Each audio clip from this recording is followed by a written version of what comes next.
Chères et chers camarades, le 7e congrès de la Fédération arrive aujourd'hui à son terme. Je suis chargé, en qualité de secrétaire général élu par le comité exécutif fédéral, de vous présenter le rapport de clôture.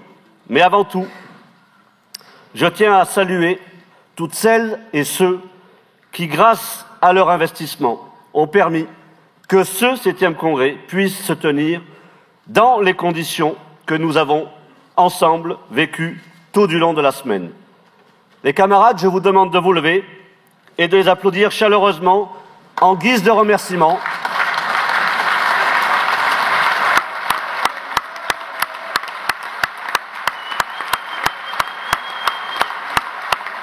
Je commencerai par saluer les camarades de la région Auvergne-Limousin et le syndicat Énergie 63.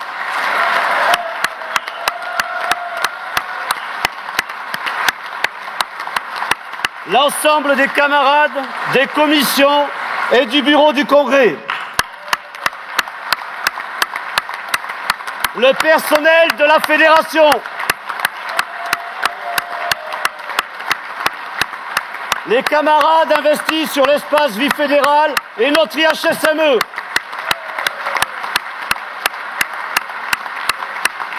Le personnel de la restauration et de ménage. Toutes les équipes de l'ALS, les camarades d'Auvergne-Limousin et d'Île-de-France.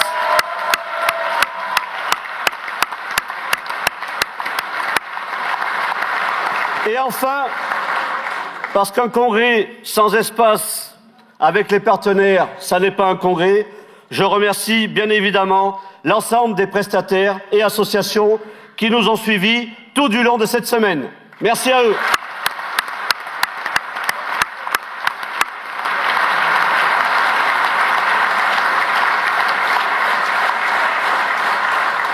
Et puis, permettez-moi de vous remercier également, toutes et tous, délégués lors de ce congrès, délibératifs et consultatifs, pour la qualité de vos interventions et le respect que nous avons su nous témoigner collectivement tout au long des débats. Merci beaucoup.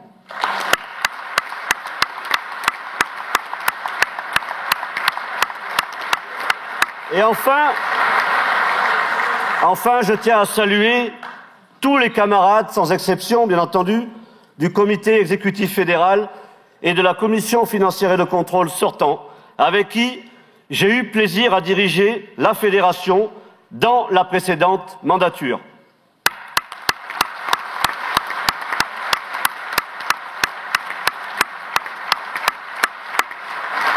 Je salue aussi les secrétaires fédéraux sortants, Jean-Philippe Buchon,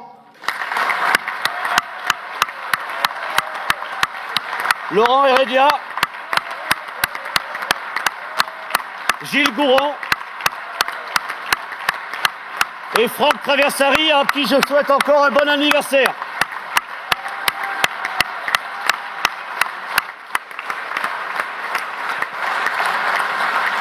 Merci les camarades. Je vous propose maintenant de reprendre une posture plus agréable pour l'écoute.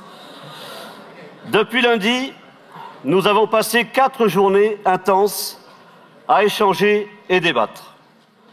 Les interventions lors des débats interactifs ont aussi été très riches, mais surtout très nombreuses. Ce type d'animation des débats sera reconduit pour la tenue de nos conseils généraux. Bien entendu, les moments festifs n'ont pas manqué non plus, et c'est une bonne chose. Sur ce point-là, je nous avais dit d'oser la camaraderie et la fraternité. Franchement, chapeau les camarades.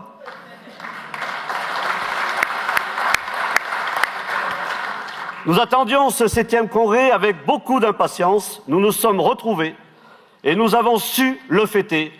C'est aussi ça la CGT. D'ailleurs, mes camarades, nous sommes aujourd'hui dans la Journée internationale du sommeil. Je crois que c'est un signe et que nous en aurons tous et toutes besoin à l'issue de ce congrès. J'en vois d'ailleurs quelques-uns qui semblent touchés par les nuits intenses de toute la semaine.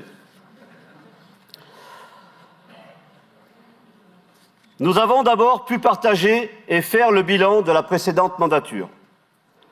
Ce 7e congrès nous aura permis d'apprécier, mais aussi de valoriser collectivement, une période de 5 années dense et intense. La fédération, ses syndicats, ses militants et ses syndiqués ont su, avec combativité, faire face aux embûches semées par le pouvoir néolibéral de la Macronie. Ce bilan d'activité a été adopté à l'unanimité par le Congrès. Alors soyons fiers de ce que nous avons fait ensemble et soyons surtout persuadés que les 3 prochaines années seront encore meilleures.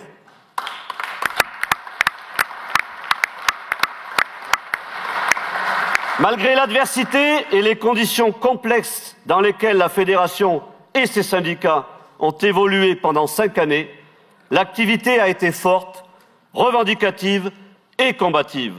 Nous avons su démontrer notre capacité à travailler en proximité sur la base des revendications portées par les travailleurs et les retraités. Dans nos débats, nous avons su reconnaître certaines de nos faiblesses. Cette critique, elle est nécessaire pour organiser une présence CGT sur tous les sites de travail, avec les travailleurs dans toutes leurs composantes et leurs spécificités. Un travail qui doit être mené de concert avec notre Union fédérale des ingénieurs cadres et techniciens, qu'elle soit organisée en syndicats ou en section syndicale. Je réaffirme que la fédération, notre fédération, la Fédération nationale des mines et de l'énergie CGT, avec ses outils organisés dans leurs spécificités, l'UFICT, l'UFR, la CFJ, est composée des électriciens, des gaziers, des énergéticiens de l'atome et des mineurs. Plus de 20 années après sa création, la fédération enrichit donc son histoire et celle de la CGT avec ce 7e congrès fédéral. Soyons fiers de notre fédération. La fédération, les camarades, c'est nous tous ensemble.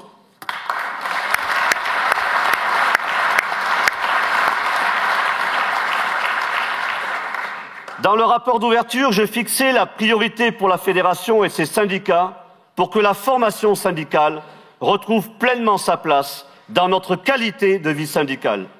Ce sujet est revenu plusieurs fois dans les interventions en pointant l'ambition collective de faire de cette priorité un enjeu majeur de cette mandature. Comme je vous l'ai proposé, le Conseil général des syndicats contrôlera chaque année les avancées à la matière.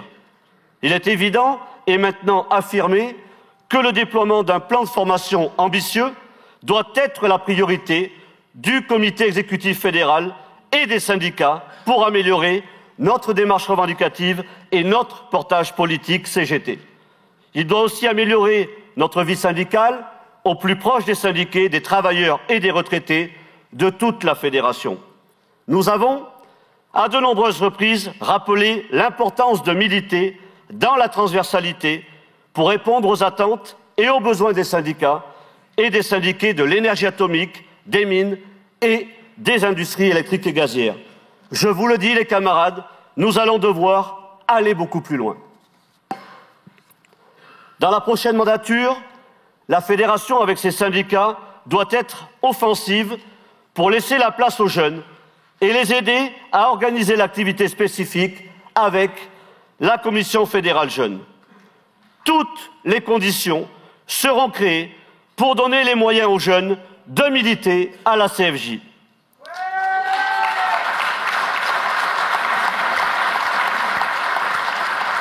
Comme je m'y étais engagé devant la dernière conférence de l'UFR, le 7e congrès aura dédié une partie de ses travaux aux retraités pour parler de leurs spécificités. Ce thème a permis de mettre en lumière des inquiétudes, mais également une volonté farouche d'avancer, de syndicaliser, de travailler à la continuité syndicale et de maintenir une UFR organisée, solidaire, engagée et renforcée, avec des sections syndicales fortes dans tous les syndicats. J'invite les délégués retraités du 7e congrès à préparer la prochaine conférence de l'UFR qui se tiendra en Corse, à Marinka, du 3 au 6 octobre prochain. Oui, on a aussi le droit d'aller profiter du patrimoine corse, les camarades. je vous rappelle quand même qu'il fait partie de notre beau patrimoine, donc Marinka, c'est pas non plus le bout du monde.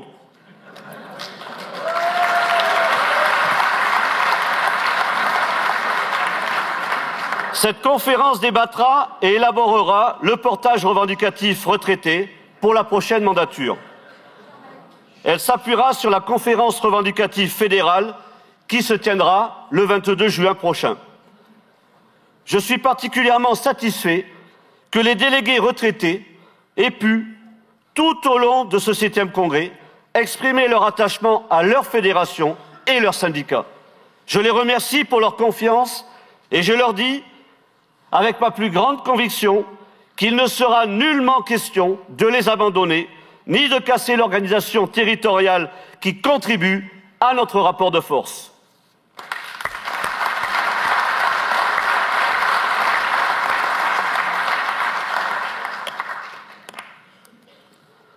Le débat sur l'organisation de la fédération et la territorialité a été passionné et passionnant. Celui-ci a démontré la volonté de préserver une fédération tournée vers ses syndicats. Comme ont pu le préciser certains délégués, la structuration d'un syndicat, c'est avant tout l'affaire des syndiqués et non de quelques-uns. La territorialité, je la conçois comme étant une solution à nos carences transversales sur tout le champ fédéral.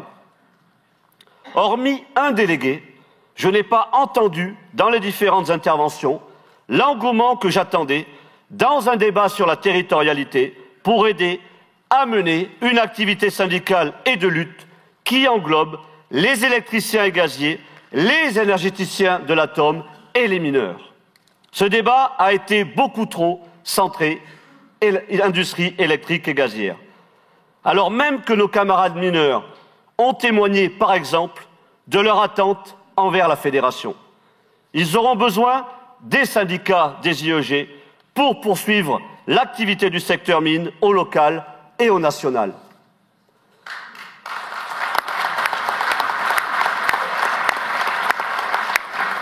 Je suis convaincu qu'avant tout changement d'organisation, chaque syndicat doit se poser et en débattre avec ses syndiqués pour tirer un bilan partagé sur son fonctionnement. Avant toute décision d'évolution, il convient d'analyser comment est organisée la démocratie au sein de chaque syndicat. La tenue d'assemblées de syndiqués, de commissions exécutives et de congrès, ces éléments d'analyse détermineront à coup sûr l'état de santé d'un syndicat et de ses militants. J'insiste à dire qu'avant de modifier la structuration d'un syndicat, il est nécessaire de parler, d'organiser l'activité syndicale générale ou spécifique dans la proximité, au plus près des travailleurs et des retraités. La fédération devra apporter des solutions, c'est essentiel pour l'avenir. Il nous faudra collectivement oser et c'est surtout concrétiser. Quoi qu'il en soit, à nous de trouver le bon équilibre pour mener l'activité d'une fédération organisée, pour être tournée avant tout vers ses syndicats. C'est le sens souhaité par la réaffirmation de mieux organiser le fédéralisme en région. Il n'est nullement question de faire de la coordination régionale une instance fédérale, ni même une structure supplémentaire. La région sera le lieu de coordination des activités qui font le fédéralisme et qui vient en aide aux syndicats. Les seules instances statutaires sont maintenant le Conseil général des syndicats, le Comité exécutif fédéral avec en son sein un secrétariat fédéral. Comme aujourd'hui, les régions seront animées par un dirigeant de la fédération.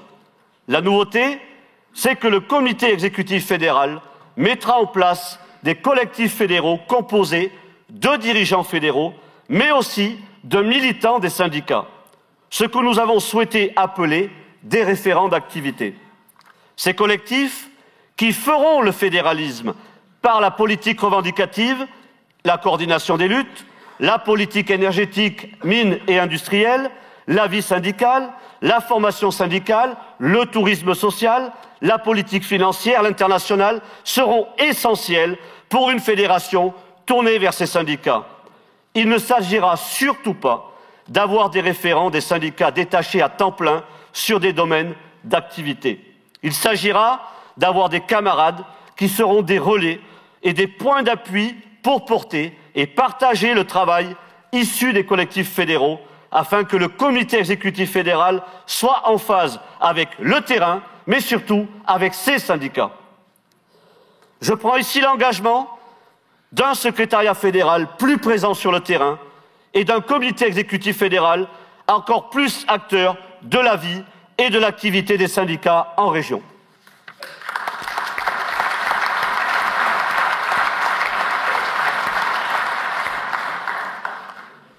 Les questions posées concernant les ressources et les moyens nécessaires pour mener à bien notre activité, du local au national, sont un problème à traiter collectivement.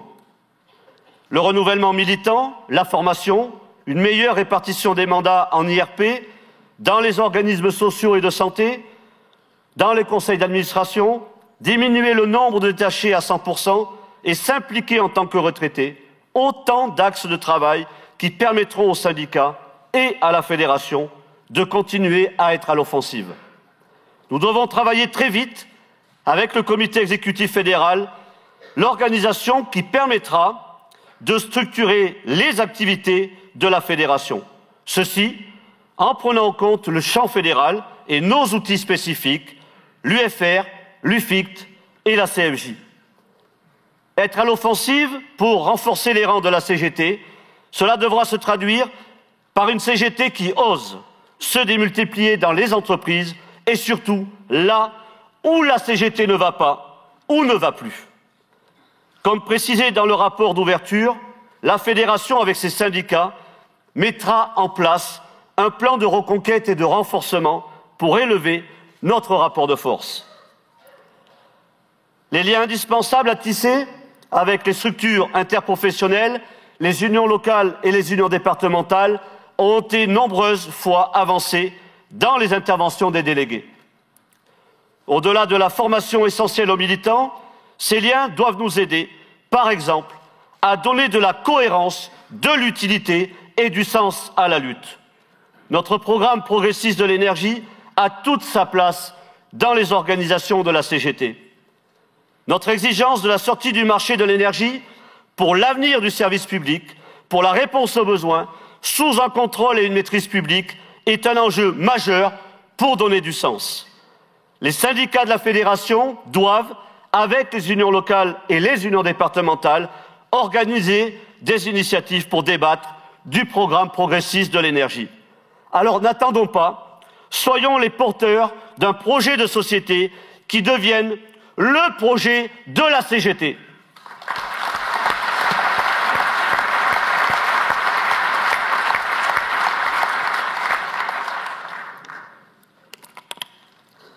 Je connais une solution qui permette de gagner, c'est la lutte.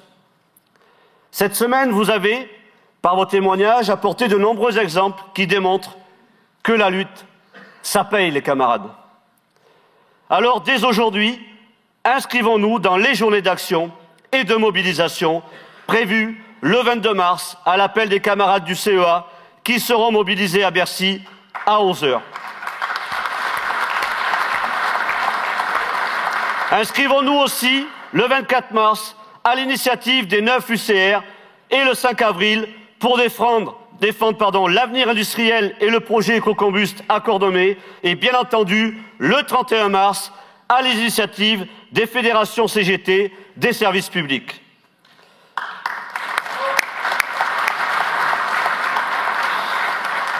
D'ailleurs, cette date du 31 mars a été abordée à de nombreuses reprises, notamment à l'occasion de mon rapport d'ouverture, mais aussi à la table ronde besoin de services publics. La fédération doit prendre toute sa place auprès des camarades des fédérations CGT des services publics, de la fonction publique, des cheminots, des organismes sociaux, de la chimie, comme auprès de toutes les organisations de la CGT qui convergeront sur cet appel et les suites. Et n'oublions pas forcément le 1er mai qui va vite arriver et dont nous devons être toutes et tous présents dans les manifestations et les rassemblements. Entre présidentielle et législative, ce temps fort devra être le lieu de fête et d'expression des travailleurs. Passons maintenant à la mise en œuvre de la transformation, mes camarades. Ici, à Clermont-Ferrand, terre de rugby, prenons l'engagement de faire un grand 31 mars partout dans les départements. Emparons-nous de notre destin et menons les travailleurs et retraités vers des luttes d'ampleur, transformons l'essai pour gagner le match.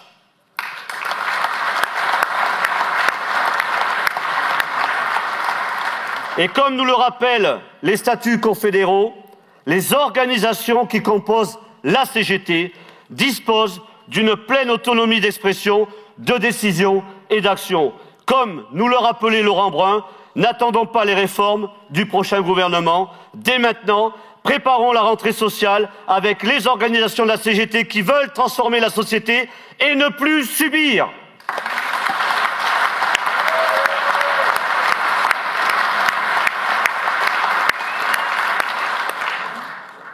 Les tables rondes ont permis de mettre en avant et en perspective des sujets qui traversent les enjeux d'avenir de la fédération. Les revendications immédiates, incontournables, sont l'expression à date de ce que le 7e Congrès considère comme une base de notre démarche revendicative pour améliorer le quotidien des travailleurs et des retraités. La table ronde sur le thème du tourisme social fut une première lors d'un congrès de la fédération. Se voulant pédagogique, en rappelant l'histoire et en donnant des éléments de compréhension des repères confédéraux, notamment, ce temps d'échange a été riche et a permis de rappeler l'importance du tourisme social au sein de toute la fédération. Nos ambitions en la matière doivent répondre aux attentes et aux besoins de nombreux travailleurs et retraités, et pas seulement ceux des industries électriques et gazières. S'ouvrir aux autres, c'est aussi accepter d'être différent. Alors, n'imposons pas des façons de faire. Construisons collectivement en s'écoutant et en acceptant les évolutions pour bâtir l'avenir. Lors de ce congrès, des camarades ont fait part des inquiétudes qui traversent actuellement les personnels des activités sociales, des industries électriques et gazières. Nous devrons, avec le comité exécutif fédéral, trouver des espaces et les formes qui nous permettront de partager nos orientations avec les salariés des activités sociales, mais également trouver ensemble des réponses à leurs inquiétudes. Cela devra passer sans aucun doute par nos instances fédérales. Pour réussir ensemble, il me paraît indispensable de retrouver un climat apaisé, serein, du local au national dans nos activités sociales.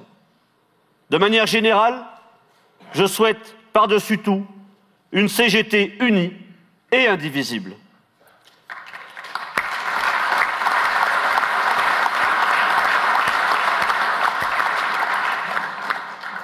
Arrêtons les querelles intestines qui monopolisent notre temps.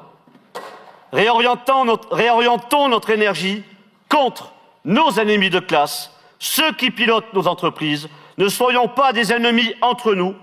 La division ne nous fera jamais grandir.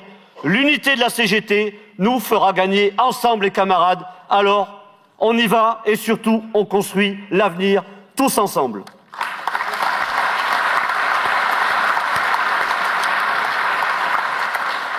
Pour continuer sur les tables rondes, celle sur les services publics a permis de démontrer que les attaques subies sont les mêmes dans tous les secteurs d'activité. Cette table ronde a surtout mis en évidence les convergences de nos luttes. Alors construisons ensemble dès demain, du local au national, la réussite de toutes nos prochaines mobilisations. Une table ronde a permis de présenter notre programme progressiste de l'énergie et nos ambitions pour les droits statutaires et garanties collectives pour tous les travailleurs et toutes les travailleuses du secteur de l'énergie.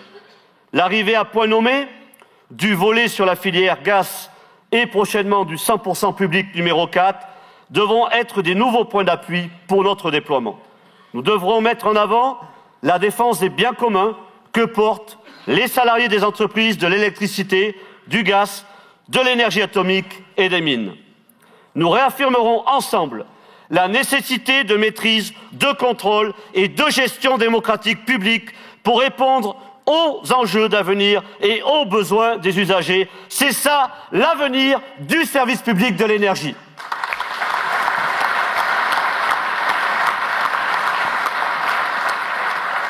La conférence revendicative du 22 juin prochain devra être un point d'appui à la mise à jour de la filière d'électricité de notre programme progressiste de l'énergie, mais également à la construction du volet sur le service commun aux énergies, aux garanties collectives des énergéticiens et, pourquoi pas, à l'élaboration d'un projet autour des ressources et des activités minières.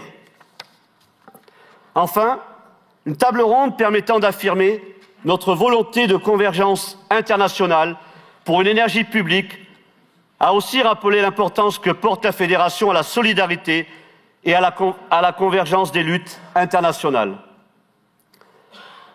À l'heure où les peuples du monde, et plus particulièrement le peuple ukrainien et russe, subissent les effets de la guerre, comment éluder le contexte géopolitique international?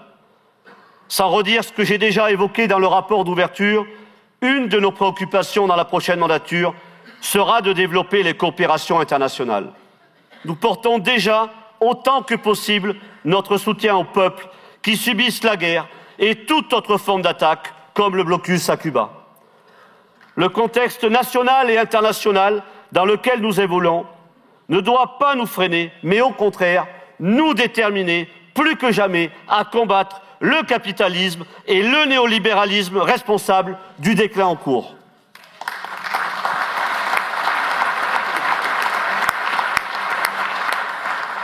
Je l'ai dit également, la crise en France est sociale, politique, économique, mais notre ADN de militants, de force progressiste, doit nous porter et nous guider. Nous revendiquons un syndicalisme de lutte et de transformation sociale, alors allons-y pleinement les camarades. Ce 7e congrès fédéral a marqué son attachement à nos valeurs d'internationalistes. Ce ne sont pas seulement les affiliations aux fédérations européennes ou internationales qui font l'activité syndicale. Ce sont aussi les coopérations et l'implication des militants qui contribuent à toutes les formes de solidarité internationale. Chacune et chacun l'aura compris, l'actualité de l'insupportable agression contre l'Ukraine met malheureusement en avant l'exigence d'une mobilisation générale pour la paix et la solidarité internationale, valeur essentielle de notre syndicalisme. Rappelons-le, la voie de la paix n'est ni dans le militarisme, ni dans les nationalismes qui déchirent le monde.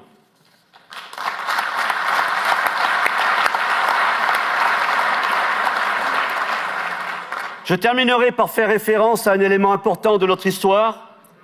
Il y a 60 ans, jour pour jour, les accords d'Évian étaient signés, ouvrant la voie à l'indépendance de l'Algérie, soumis au colonialisme français depuis 1830. Nous avons en commun une histoire douloureuse, mais aussi de solidarité. Cette date d'anniversaire nous rappelle les valeurs internationalistes de la CGT. La paix et la solidarité sont des composantes à part entière de la vie syndicale, hier par nos positions contre le colonialisme et aujourd'hui contre toutes les guerres. En ce jour d'anniversaire des accords, nous renouvelons au peuple algérien toute notre sympathie et toute notre solidarité.